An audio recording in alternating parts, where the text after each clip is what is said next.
नमस्कार। आज हम एक ऐसे देश की परतों को खोलने जा रहे हैं जो अपनी जमीन में बेशकीमती तेल और हीरे छुपाए हैं, लेकिन जिसका इतिहास आप कह सकते हैं संघर्ष और आशा की एक बहुत ही जटिल कहानी कहता है। अंगोला। जी। हमारे पास इस दक्षिण पश्चिमी अफ्रीकी देश पर कई स्रोत हैं और ये स्रोत इसकी जमीनी हकीकत से लेकर इसकी आर्थिक नब्ज और सांस्कृतिक धड़कन तक को छूते हैं। बिल्कुल, काफी गहराई से जानकारी हमारे पास। हाँ, तो हमारा मकसद है इन स्रोतों से वो जरूरी बातें निकालना जो अंगोला को समझने में मदद करें। ये सिर्फ तथ्यों का ढेर नहीं होगा, बल्कि हम देखेंगे कि इसके जो विशाल संसाधन हैं, पुर्तगाली उपनिवेशवाद का लंबा साया रहा, दशकों तक गृहयुद्ध चला और आज की चुनौतियां, ये सब मिलकर आखिर क्या तस्वीर बनाते हैं। और भविष्य क्या है ये भी देखना होगा। बिल्कुल। और हाँ, भविष्य की क्या संभावनाएं नजर आती हैं। तो चलिए इस जानकारी के समंदर में उतरते हैं और देखते हैं कि अंगोला की कहानी हमें कहाँ ले जाती है। शुरू करते हैं। शुरुआत करते हैं बिल्कुल बुनियादी चीजों से। ये देश आखिर है कहाँ और कैसा दिखता है। हमारे सामने जो नक्शे और विवरण है वो बताते हैं कि अंगोला अफ्रीका के दक्षिण पश्चिम में है। जी, अटलांटिक महासागर के किनारे। हाँ, अटलांटिक महासागर के किनारे बसा है। राजधानी लुआंडा वो भी तट पर ही है। जी हाँ। और इसकी सरहदें लगती हैं नामीबिया से, कॉन्गो लोकतांत्रिक गणराज्य, कॉन्गो गणराज्य और जाम्बिया से। बिल्कुल। और ये जो अटलांटिक तट है ना, ये सिर्फ एक भौगोलिक रेखा नहीं है। अच्छा। आप कह सकते हैं कि ये अंगोला की किस्मत तय करने वाला एक अहम कारक रहा है। सैकड़ों किलोमीटर लंबी ये तट रेखा न सिर्फ समुद्री व्यापार का रास्ता खोलती है, बल्कि अंगोला के जो विशाल अपतटीय तेल भंडार हैं। हाँ, तेल के लिए तो बहुत सुना है। हाँ, तो उन तक पहुंच और उनके निर्यात के लिए जीवन रेखा है। मतलब इसकी लोकेशन ही इसकी अर्थव्यवस्था की धुरी है, ऐसा कह सकते हैं। और अगर अंदरूनी हिस्सों में जाएं तो ऊंचे पठार हैं, उत्तर में घने वर्षावन भी मिलते हैं और दक्षिण की तरफ मौसम थोड़ा ज्यादा सूखा है। तो ये जो भौगोलिक विविधता है, ये भी देश के अलग अलग हिस्सों में जीवन और आजीविका को अलग अलग ढंग से प्रभावित करती है। ये भौगोलिक स्थिति तो ठीक है, समझ आ गई। अब जरा वक्त में पीछे चलते हैं, इतिहास की उन परतों को खोलते हैं जिनका जिक्र इन दस्तावेजों में बार बार आता है। इतिहास तो बहुत अहम है यहाँ का। हाँ, पता चलता है कि अंगोला का आधुनिक इतिहास पुर्तगाली औपनिवेशवाद से गहराई से जुड़ा है। 16वीं सदी से पुर्तगाल यहाँ काबिज रहा, एक बहुत लंबा दौर, बहुत लंबा, सदियों तक। आखिरकार 11 नवंबर 1975 को स्वतंत्रता मिली, लेकिन कहानी यहाँ खत्म नहीं हुई, बल्कि शायद और जटिल हो गई। हाँ, और यही वो मोड़ है जहां अंगोला की कहानी एक बेहद दुखद मोड़ लेती है, जैसा कि स्रोत बहुत साफ तौर पर बताते हैं। स्वतंत्रता मिलते ही देश एक भयानक गृह युद्ध की आग में झुलस गया। अच्छा, आजादी के फौरन बाद? जी हाँ, फौरन।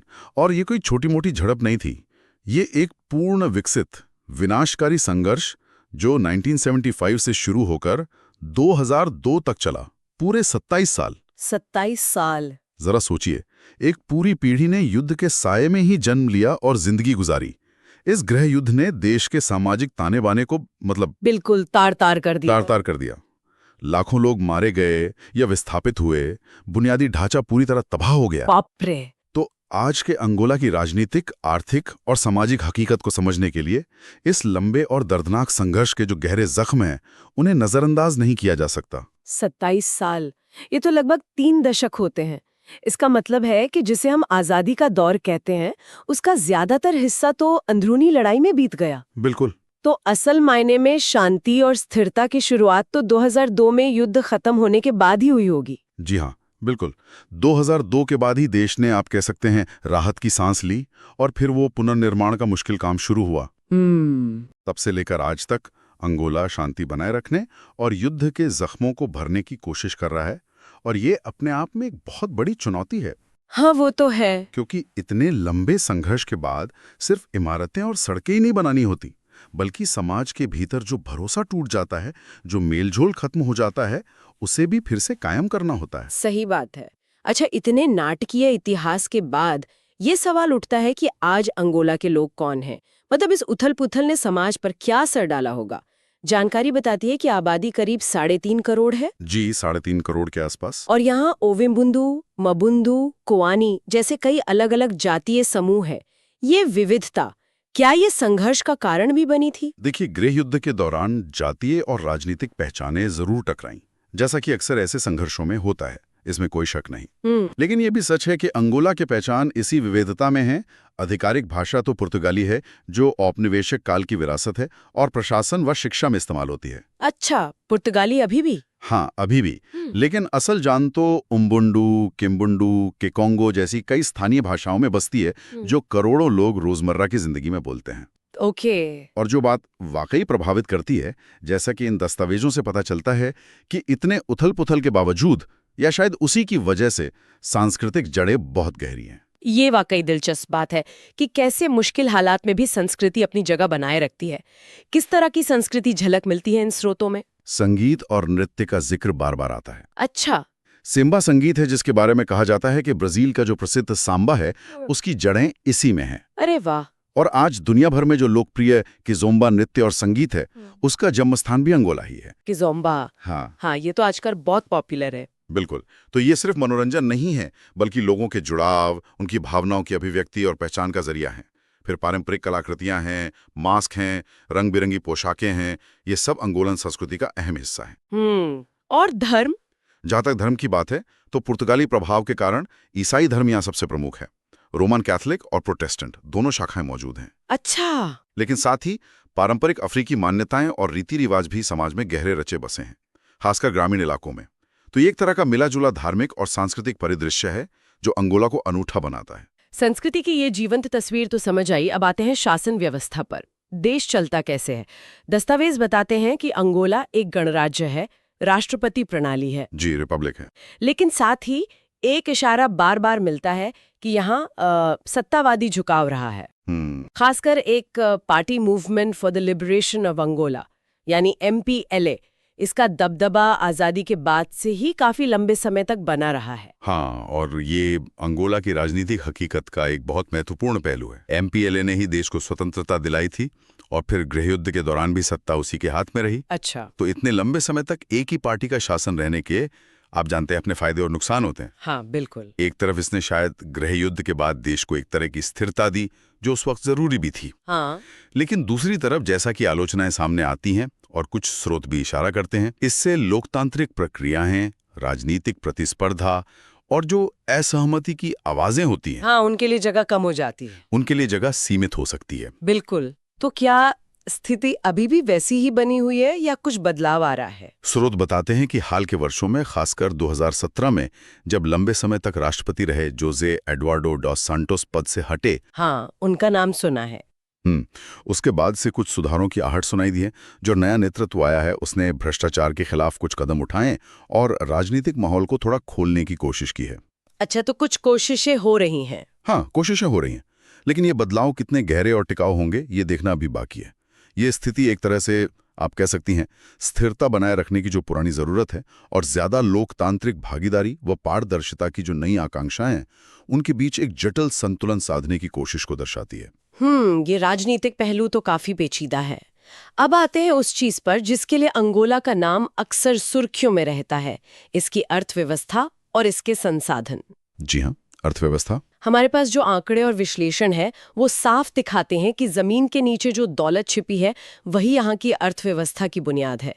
कच्चा तेल और हीरे, ये दो नाम सबसे ऊपर आते हैं। बिल्कुल। अंगोला उप सहारा अफ्रीका के सबसे बड़े तेल उत्पादकों में से एक है। सबसे बड़ों में से एक। जी हाँ। तेल निर्यात से जो कमाई होती है, वो देश के सकल घरेलू उत्पाद यानी GDP और सरकारी राजस्व का एक बहुत बड़ा हिस्सा है। अच्छा। और हीरे भी महत्वपूर्ण है। अंगोला दुनिया के प्रमुख हीरा उत्पादक देशों में गिना जाता है। इसके अलावा कृषि की भी संभावनाएं हैं। हालांकि गृहयुद्ध के दौरान इस क्षेत्र को भारी नुकसान पहुंचा था। कॉफी, कपास, केला जैसी फसलें यहाँ होती हैं। तेल और हीरे, सुनने में तो लगता है कि देश बहुत अमीर होना चाहिए। हाँ, सुनने में तो यही लगता है। लेकिन फिर वही सवाल उठता है जो अक्सर ऐसे संसाधन संपन्न देशों के साथ जुड़ता है, क्या ये दौलत आम लोगों तक पहुंच रही है? स्रोत किन चुनौतियों का जिक्र करते हैं? और यही इस कहानी का सबसे अहम और कह सकते हैं चिंताजनक पहलू है। जी हाँ, तेल और हीरे से भारी राजस्व आता है, लेकिन अंगोला की अर्थव्यवस्था एक बड़ी समस्या से जूझ रही है। क्या समस्या? जिसे अर्थशास्त्री डच डिजीज या रिसोर्स कर्ज कहते हैं। रिसोर्स कर्ज मतलब संसाधन अभिशाप। जी, संसाधन अभिशाप। इसका सीधा सा मतलब है कि अर्थव्यवस्था लगभग पूरी तरह से तेल निर्यात पर निर्भर हो गई है। संसाधन अभिशाप, ये सुनने में थोड़ा अजीब लगता है। मतलब संसाधन होना एक समस्या कैसे बन सकता है? ये तो अच्छी बात होनी चाहिए ना। ये एक विरोधाभास जरूर लगता है, लेकिन होता यह है कि जब कोई देश किसी एक प्राकृतिक संसाधन जैसे तेल पर जरूरत से ज्यादा निर्भर हो जाता है तो कई समस्याएं खड़ी हो जाती हैं। जैसे कि पहली, जैसा अंगोला के मामले में साफ दिखता है, पूरी अर्थव्यवस्था तेल की वैश्विक कीमतों के उतार चढ़ाव पर झूलती रहती है। तेल महंगा तो देश की कमाई अच्छी, तेल सस्ता तो पूरी अर्थव्यवस्था संकट में। अच्छा, ये तो है। दूसरी बात, सारी पूंजी और ध्यान तेल क्षेत्र में लग जाने से दूसरे जरूरी क्षेत्र जैसे कृषि, उद्योग, सेवाएं, ये सब पिछड़ जाते हैं। उनमें निवेश नहीं होता, वो विकसित नहीं हो पाते। तीसरी, और ये बहुत गंभीर है, ऐसे हालात अक्सर भ्रष्टाचार को बढ़ावा देते हैं। भ्रष्टाचार? वो कैसे? ताकि संसाधन से आने वाले पैसे पर नियंत्रण कुछ खास लोगों या समूहों के हाथ में सिमट जाता है और इससे फिर असमानता बढ़ती है। अच्छा, तो ये मतलब है संसाधन अभिशाप का। और क्या स्रोत बताते हैं कि अंगोला में ये समस्याएं वाकई दिख रही हैं? हाँ बिल्कुल, स्रोत साफ तौर पर इन चुनौतियों का जिक्र करते हैं। बेरोजगारी बहुत ज्यादा है, खासकर युवाओं में। गरीबी का स्तर भी चिंताजनक है, जबकि देश तेल से अरबों डॉलर कमा रहा है। ये तो बड़ी विडंबना है। और भ्रष्टाचार एक बड़ी समस्या मानी जाती है, जिसने विकास की रफ्तार को धीमा किया है और आम लोगों तक संसाधनों का लाभ पहुंचने में बाधा डाली है। तो संसाधन तो हैं, लेकिन उनका प्रबंधन और वितरण वो एक बड़ी चुनौती बना हुआ है। तो इसका हल क्या है? क्या सरकार या जो नीति निर्माता हैं वो इस निर्भरता और इसके दुष्प्रभावों से वाकिफ हैं? कोई रास्ता निकालने की कोशिश हो रही है? हाँ, इस समस्या को पहचाना गया है, इसमें कोई दो राय नहीं। और इसका हल एक शब्द में कहा जाए तो वो है विविधीकरण, डाइवर्सिफिकेशन। विविधीकरण मतलब? यानी अर्थव्यवस्था को सिर्फ तेल और हीरे के भरोसे छोड़ने के बजाय दूसरे क्षेत्रों को मजबूत करना। स्रोत बताते हैं कि सरकार अब कृषि, मत्स्य पालन, विनिर्माण और पर्यटन जैसे क्षेत्रों को बढ़ावा देने पर जोर दे रही है। अच्छा, पर्यटन भी? जी हाँ, लक्ष्य ये है कि अर्थव्यवस्था के कई इंजन हों ताकि वो ज्यादा स्थिर बने, रोजगार के नए अवसर पैदा हों और तेल की कीमतों में गिरावट का असर उतना विनाशकारी ना हो। ये विविधीकरण की बात तो सही लगती है, लेकिन इसे जमीन पर उतारना कितना मुश्किल होता होगा, खासकर जब इतने सालों से एक ही ढर्रा चला आ रहा हो। मुश्किल तो है, बिल्कुल है। आपने पर्यटन का जिक्र किया, क्या अंगोला में घूमने फिरने के लिहाज से कुछ खास है? इतने सालों के युद्ध और अस्थिरता के बाद क्या वहां जाना अब सुरक्षित है? देखिए, सुरक्षा की स्थिति पहले से काफी बेहतर हुई है, इसमें शक नहीं। हालांकि सावधानी तो कहीं भी जरूरी होती है। हाँ, वो तो है। राजधानी लुआंडा खुद एक दिलचस्प शहर है। एक तरफ आधुनिक ऊंची इमारतें और तेल कंपनियों के दफ्तर, दूसरी तरफ पुराने औपनिवेशिक वास्तुकला के नमूने और अटलांटिक का किनारा। फिर जिक्र आता है कांडाम्बो झरने का। ये शायद प्रसिद्ध कैलेंडुला फॉल्स का ही स्थानीय या कोई और नाम हो सकता है, ठीक से पता नहीं, लेकिन ये अफ्रीका के सबसे बड़े झरनों में से एक है और बेहद खूबसूरत बताया जाता है। अच्छा। वन्यजीव प्रेमियों के लिए किसामा नेशनल पार्क है, जो लुआंडा से ज्यादा दूर नहीं है और जहां युद्ध के बाद जानवरों को फिर से बसाने का काम हुआ है। वाह। और हाँ, सैकड़ों किलोमीटर लंबा समुद्र तट है, जहां खूबसूरत बीच और मछली पकड़ने वाले गांव हैं। तो देखने को बहुत कुछ है। सुनने में तो काफी आकर्षक लगता है, लेकिन क्या पर्यटन उद्योग वहां विकसित है? मतलब क्या आसानी से घूमा जा सकता है? इंफ्रास्ट्रक्चर कैसा है? यहीं पर चुनौती है। जैसा कि स्रोत भी मानते हैं, अंगोला का पर्यटन क्षेत्र अभी अपनी शुरुआती अवस्था में है। अच्छा, अभी शुरू ही हो रहा है। हाँ, आप कह सकते हैं। सालों के गृह युद्ध ने बुनियादी ढांचे, सड़कें, होटल, संचार को बहुत नुकसान पहुंचाया था और उसे पूरी तरह से ठीक करने में वक्त लग रहा है। वीजा प्रक्रिया भी थोड़ी जटिल बताई जाती है, लेकिन संभावनाएं अपार हैं। अगर सही नीतियां बने, निवेश हो और ढांचा सुधरे तो पर्यटन न सिर्फ विदेशी मुद्रा ला सकता है, बल्कि ये अर्थव्यवस्था के विविधीकरण और स्थानीय लोगों के लिए रोजगार पैदा करने में भी एक अहम भूमिका निभा सकता है। तो ये सारी बातें सुनकर इस पूरी चर्चा को अगर हम समेटें तो क्या तस्वीर उभरती अंगोला की? स्रोतों के आधार पर हम क्या कह सकते हैं? निचोड़ क्या है? देखिए, तस्वीर मिली-जुली है, उम्मीदों और चुनौतियों से भरी हुई। एक तरफ अंगोला एक ऐसा देश है जिसने उपनिवेशवाद झेला, फिर एक बेहद लंबे और क्रूर गृह युद्ध का सामना किया और अब शांति की राह पर 2 दशक से ज्यादा का सफर तय कर चुका है।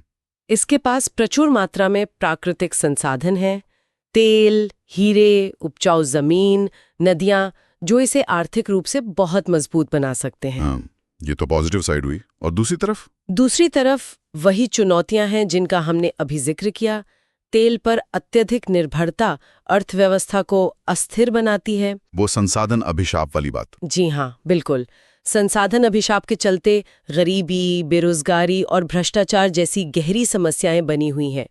सामाजिक विकास के जो संकेतक हैं, जैसे शिक्षा और स्वास्थ्य, उनमें अभी भी बहुत सुधार की गुंजाइश है। युद्ध की विरासत, चाहे वो जमीनी सुरंगों के रूप में हो या समाज पर पड़े मनोवैज्ञानिक असर के रूप में, वो आज भी महसूस की जाती है और राजनीतिक व्यवस्था में और ज्यादा खुलेपन और पारदर्शिता की जरूरत महसूस होती है। तो कुल मिलाकर एक देश जो अपनी मुश्किलों से उभर रहा है, जिसके पास क्षमता तो बहुत है, लेकिन रास्ते में रुकावटें भी कम नहीं हैं, यही कहेंगे? बिल्कुल। शोध भी इसी निष्कर्ष पर पहुंचते देखते हैं। चुनौतियों के पहाड़ जैसे होने के बावजूद अंगोला में अपार संभावनाएं हैं। सवाल यह है कि क्या देश अपने संसाधनों का प्रबंधन बेहतर तरीके से कर पाएगा? क्या वो अपनी अर्थव्यवस्था को सफलतापूर्वक विविध बना पाएगा? क्या राजनीतिक और सामाजिक सुधारों की रफ्तार तेज होगी? इन सवालों के जवाब ही अंगोला का भविष्य तय करेंगे। तो आज हमने अंगोला के कई रंग देखे। इसके तेल और हीरों की चमक, गृह युद्ध के वो अंधेरे साल, शांति और पुनर्निर्माण की धीमी लौ, अर्थव्यवस्था को साधने की जद्दोजहद, संस्कृति की वो जीवंत धड़कन और भविष्य की अनगिनत संभावनाएं। ये एक जटिल लेकिन वाकई एक बेहद अहम कहानी है। बिल्कुल। और इस पूरी बातचीत के बाद एक सवाल मेरे मन में घूम रहा है। क्या? देखिए, अंगोला ने बाहरी ताकतों का शासन झेला, फिर अपनों के बीच ही दशकों तक लहू बहाया। आज उसके पास जमीन फाड़कर निकलने वाली दौलत है, फिर भी एक बड़ी आबादी बुनियादी जरूरतों के लिए संघर्ष कर रही है। हाँ, ये विरोधाभास तो है। तो ऐसे में अगर हम अगले 10-15 साल आगे देखें, तो वो कौन सी एक चीज होगी, कोई एक नीति, कोई सामाजिक बदलाव, कोई नेतृत्व का गुण, जो अंगोला की इस विशाल क्षमता को हकीकत में बदलने के लिए सबसे ज्यादा निर्णायक साबित हो सकती है? ये सोचने वाली बात है। हाँ, इस पर सोचना शायद हमें सिर्फ अंगोला ही नहीं, बल्कि ऐसे कई दूसरे देशों के भविष्य को समझने की एक नई नजर दे सकता है।